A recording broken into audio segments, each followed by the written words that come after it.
Bismillahirrahmanirrahim. Sekarang kita masuk bab yang baru, pasal yang baru di dalam bayani furudil wudu, dalam fardu-fardunya wudu. Sebelum kita masuk dalam pembahasan fardu-fardunya wudu, ya, kita akan membahas tentang wudunya. Bagaimana disyariatkan wudu, itu bagaimana keutamaannya, fadilahnya. Baik, wudu itu difardukan, diwajibkan itu bersama dengan sholat, yaitu ketika malam Isra Mi'raj, ketika Rasulullah diundang oleh Allah Subhanahu wa taala. Akan tetapi sejatinya wudhu itu sudah ada sejak zaman nabi-nabi terdahulu, ya, sudah ada. Nah, tapi diwajibkan dan difardukan beserta sholat itu ketika malam Isra dan Mi'raj. Karena Rasulullah setelah Isra Mi'raj diajari oleh malaikat Jibril sholat, tata cara sholat, dan diajari tata cara wudhu. Baik, kemudian tentang fadilah wudhu sangatlah banyak, yaitu diantaranya adalah man wadda'a hadhil a'dha'a fa ahsana wudu'ahu istaujaba minallahi ar-ridwanul akbar. Barang siapa yang mewudui anggota badannya, kepala, wajah, tangan, kaki, diwudui dan dia memperbagus wudunya, pakai sunnah-sunnahnya digunakan juga sempurna, nggak sampai kurang, ya, istaujaba minallahi ar-ridwanul akbar, maka dia akan mendapatkan keridhaan Allah yang paling besar.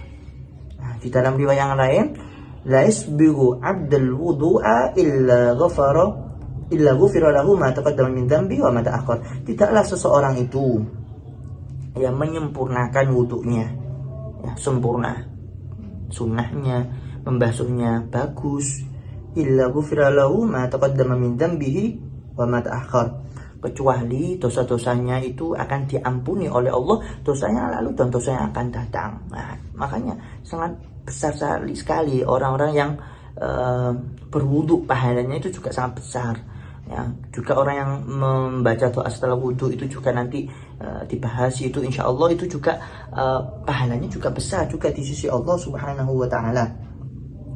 Ya, kemudian di sini ada hadis yang cukup panjang, saya sebutkan dengan cara cepat, yaitu adalah innal abda idza tawaddaa fatamadmada. Seorang hamba apabila dia berkumur-kumur ketika wudu, ya, wudu terus berkumur-kumur, adzaballahu bikulli dhanbin asabahu fi fami. Allah menghapuskan dosa-dosanya yang ada di mulutnya gara-gara kita berkumur ketika wudu. Wa idza stanshaqa adzaballahu bikulli dhanbin asabahu bi anfi. Ketika dia menghirup air di dalam hidungnya kemudian dikeluarkan ketika wudu itu tadi, maka Allah juga menghapuskan dosa-dosanya yang berada di hidungnya. Fa idza ghasala wajhahu adzaballahu bikulli dhanbin asabahu biwajhi. Apabila dia sudah membasuh, dan ini fardu, membasuh wajahnya, dibasuh pakai air, maka Allah juga menghapuskan dosa apa yang pernah diperbuat oleh wajahnya. Ini dalam hadis riwayat demikian bunyinya. Wa idza ghasala yadayhi adzaballahu bikulli dhanbin asabahu biyadihi. Apabila sudah membasuh kedua tangannya, dibasuh, maka juga Allah Subhanahu wa taala akan menghapuskan dosa-dosa yang dilakukan oleh kedua tangan tersebut. Wa idza masara sawu adzaballahu bikulli dhanbin asabahu bi ra'si. Dan apabila orang itu mengusap kepalanya ketika wudu, Allah juga menghapuskan dosa-dosanya yang pernah diperbuat oleh kepalanya. Wa idza ghasala rijlah, dan yang terakhir, apabila orang itu sudah membasuh dua kakinya, dan ini penutup daripada fardu wudu, adzaballahu bikulli dhanbin, ya, sebelum tertib tentunya, fardu wudu sebelum tertib, yaitu adalah setelah membasuh kedua kakinya, maka Allah juga menghapuskan dosa-dosa yang pernah diperbuat yang menimpa kedua kakinya. Masya Allah, begitu. Dan ini hadis diriwayatkan oleh Imam Ahmad di dalam musnadnya, dan Imam Nasai dan Imam Ibnu Majah hadis. Artinya apa? Fadilahnya sangat besar sekali orang-orang yang berwudu. Maka jangan sampai kita nggak mau berwudu, berwudu. Lebih-lebih ketika mau ibadah, sholat, baca Quran dan lain sebagainya.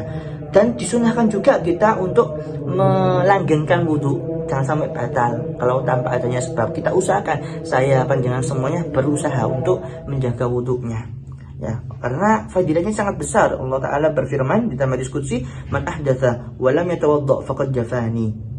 Ya, panjang, dalam hadis yang panjang, barang siapa yang berhadas wa lam yatawadda, dan dia tidak berwudu, maka dia sudah menjauhiku, ya.